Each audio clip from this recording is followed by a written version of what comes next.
Good afternoon. Phil Lindeman with your Krystal 93 News from Vail Summit Orthopedics and Neurosurgery. President Joe Biden came to Colorado today, joined by senators, congressmen, and 10th Mountain Division veterans for his very first national monument designation. Today, the authorities under the Antiquities Act, I'm establishing Camp Hale Continental Divide National Monument today. The monument covers 50,000 acres, including portions of the 10-mile range and 26 miles of the Colorado Trail. We're doing it not just for today, but for all the ages. And it's for the people of Colorado. But it also goes well beyond the people of Colorado. It's for all the people across America and the world. It's a permanent decision. An action that no future president can overturn. Biden signed the paperwork in front of two 10th Mountain Division veterans, one 99 years old, the other 100 years old. He later promised to conserve another 265,000 acres on the Thompson Divide west of Crested Butte. Opponents say his Camp Hale monument hijacks history for land protection.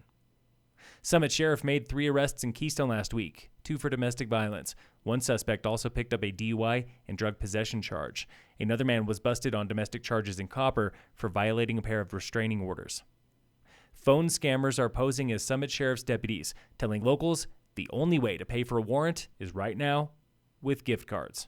Law enforcement will never call you for a warrant. Seems this scam just won't die. This week on the State of Summit, Bright Healthcare of Minnesota shocked tens of thousands of clients nationwide and its Colorado partner Peak Health Alliance when it severed ties in 15 states. Up until yesterday morning, I thought Bright Peak would be in the market at 2023, and I thought we would be the lowest cost product in our markets. That was Ann Ladd, CEO at Peak Health. Born here in Summit, the nonprofit now reaches 8 counties. And Ladd did consider strong-arming Bright Health into coverage. Our worst nightmare, our worst fear was that somehow in the middle of the year, our members would be forced to switch plans and they would be forced to hit reset on their deductibles and out-of-pocket expenses.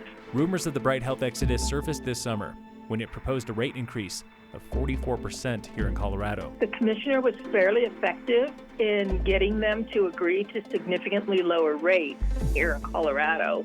But obviously I don't know the details of that, and I don't know that anybody knows the details of that. Now left wondering what comes next is Brianne Snow, Executive Director at the Family and Intercultural Resource Center.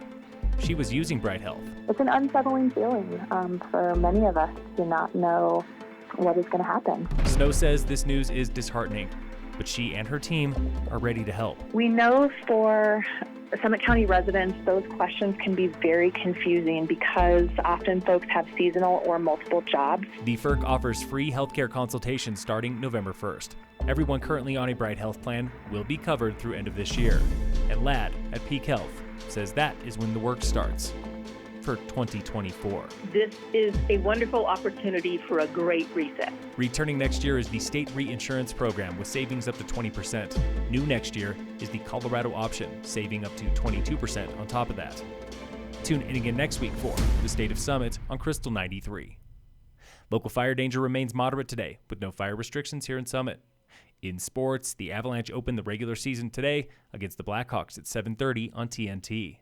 And in local sports, brought to you by Red Mountain Autos at their new location on Airport Road. Today, Lady Tigers volleyball is playing Glenwood Springs at home. Cross country is running in rifle.